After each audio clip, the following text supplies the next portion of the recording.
সে মধুপান।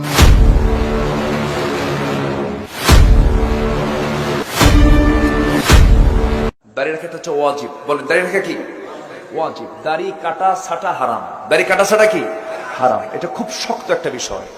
কাসসুশ শারিব ওয়া আফুল লিহয়া, একাধিক হাদিস বুখারী শরীফের হাদিস এসেছে। দাড়ি রাখার হুকুম হচ্ছে ওয়াজিব। হুকুম কি?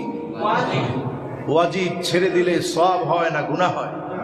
এরপর প্রশ্ন, দাড়ি রাখা ওয়াজিব না সুন্নাহ? দাড়ি কতটুকু পরিমাণ রাখতে হবে? দাড়ি রাখা একদিকে ওয়াজিব আর একদিকে সুন্নাহ। রাসূল সাল্লাল্লাহু আলাইহি ওয়াসাল্লাম দাড়ি রেখেছেন, সেই হিসেবে দাড়ি রাখা সুন্নাহ। রাসূল সাল্লাল্লাহু আলাইহি ওয়াসাল্লাম দাড়ি রাখতে নির্দেশ দিয়েছেন, সেই হিসেবে দাড়ি রাখা ওয়াজিব। আল্লাহ রাসূল সাল্লাল্লাহু আলাইহি ওয়াসাল্লাম বলেছেন, আউফিরুল লুহা, দাড়িকে লম্বা করো। আউফিরু এটা আমরের সিগা, আল আমরু লিল উজুব, আমর আসে ওয়াজিব বোঝানোর জন্য, সেই হিসেবে দাড়ি রাখার নির্দেশ দিয়েছেন। এই নির্দেশ পালন করা কি ওয়াজিব কাজ। তাহলে একদিকে ওয়াজিব আর একদিকে সুন্নাহ রাসূল সাল্লাল্লাহু আলাইহি ওয়াসাল্লাম রেখেছেন। দাড়ি কাটা ইসলামে নিষিদ্ধ, সেই হিসেবে দাড়ি রাখা হারাম। তাহলে যে ব্যক্তি দাড়ি কাটছেন সে ওয়াজিব তরফ করছেন, সুন্নাহ তরফ করছেন, হারামে লিপ্ত হচ্ছেন। এরপরে প্রশ্ন হলো, দাড়ি কতটুকু কাটা যায়? দাড়ি কাটার জিনিস না, দাড়ি রাখার জিনিস।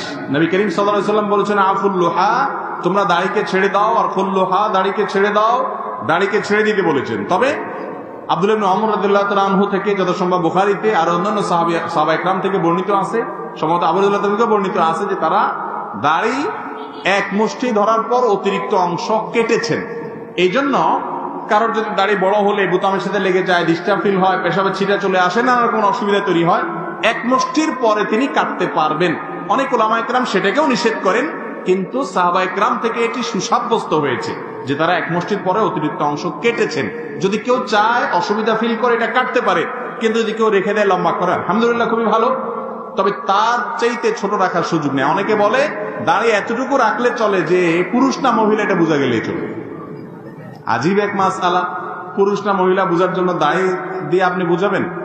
এরকম কোন মাসআলা গ্রহণযোগ্য কোন ইমাম